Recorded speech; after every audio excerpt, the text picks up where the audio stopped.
CM Yogi Adityanath ने असदुद्दीन ओवैसी की चुनौती स्वीकार कर ली है। ओवैसी ने दावा किया था कि वो 2022 में योगी को मुख्यमंत्री नहीं बनने देंगे। आज तक से एक्सक्लूसिव बातचीत में योगी आदित्यनाथ ने ये चैलेंज कबूल कर लिया है। योगी का कहना है कि यूपी में वो बीजेपी को चुनौती नहीं दे सकते।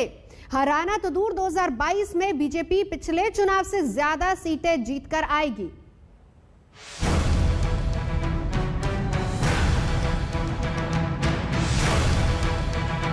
दोबारा योगी को उत्तर प्रदेश का मुख्यमंत्री नहीं बनने देंगे, नहीं बनने देंगे। उनके इस चैलेंज को हम स्वीकार करते हैं।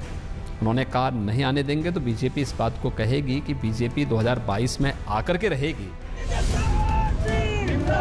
उत्तर प्रदेश में जिला पंचायत अध्यक्ष चुनाव में बम्पर जीत हासिल करने के बाद अब बीजेपी आत्मविश्वास से लबरेज है और 2022 में होने वाली विधानसभा चुनाव के लिए मैदान में उतरने को तैयार है। राजनीतिक नजरिए से न देख करके सीएम योगी आदित्यनाथ ने आज तक से खास बातचीत में ओवैसी की चुनौती को मंजूर कर लिया है। ओवैसी ने कहा है कि वो किसी भी सूरत में योगी को 2022 में होने वाले विधानसभा चुनाव में मुख्यमंत्री नहीं बनने देंगे। योगी ने जवाब दिया, चैलेंज मंजूर। इंशाअल्लाह दोबारा योगी को उत्तर प्रदेश का मुख्यमंत्री नहीं बनने देंगे, नहीं बनने देंगे। अगर हमारे हौसले बुलंद रहेंगे, मेहनत करेंगे तो सब कुछ होगा इंशाअल्लाह ताला।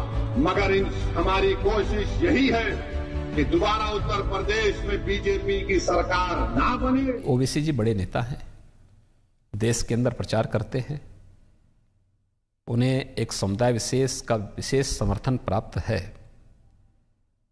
लेकिन वह यूपी के अंदर बीजेपी को चैलेंज नहीं कर सकते। बीजेपी अपने मुद्दों पर, अपने मूल्यों और आदर्शों पर, अपने संकल्पों के साथ इस चुनावी मैदान में आएगी और उनके इस चैलेंज को हम स्वीकार करते हैं। उन्होंने कहा नहीं आने देंगे तो बीजेपी इस बात को कहेगी कि बीजेपी 2022 में आकर के रहेगी। हर हाल में भारतीय जनता पार्टी की ही सरकार यूपी में बनेगी, इसमें कोई संदेह किसी को नहीं होना चाहिए। योगी ने साफ शब्दों में कहा कि ओवैसी को एक समुदाय विशेष का समर्थन प्राप्त है, लेकिन यूपी में बीजेपी को चैलेंज करना आसान नहीं है। ओवैसी की खुली चुनौती पर योगी ने प्रतिक्रिया देने में भले वक्त लगाया हो, लेकिन इससे पहले ही ओवैसी के खिलाफ बयानों का दौर शुरू हो गया। योगी आदित्यनाथ एक तूफान का नाम है और तूफान के सामने कोई भी बड़े से बड़ा चट्टान हो, कोई शिखर हो, वो टिक नहीं पाएगी। ओवैसी की तो औकात क्या है, योगी आदित्यनाथ को और आगामी विधानसभा के चुनाव में नहीं रोक सकता।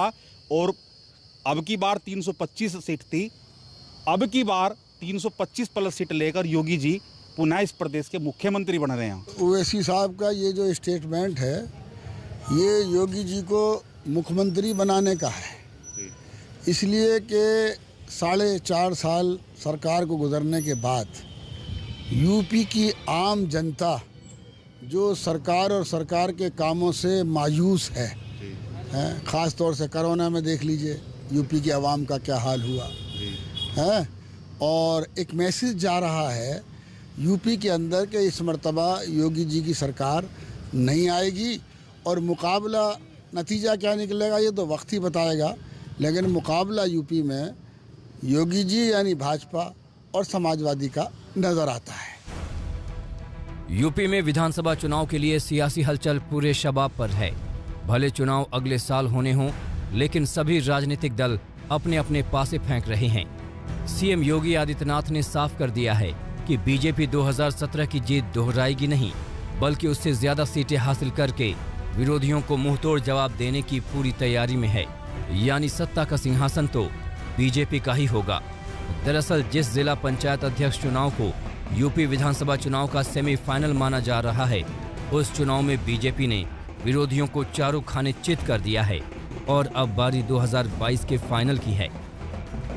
उनके इस चैलेंज को हम स्वीकार करते हैं। अनिल भारद्वाज और कुमार अभिषेक के साथ आज तक ब्यूरो।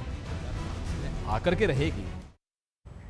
फिलहाल यहाँ रुकेंगे एक ब्रेक के लिए। आज तक पर खबरों का सिलसिला जारी है, देखते रहिए आज तक।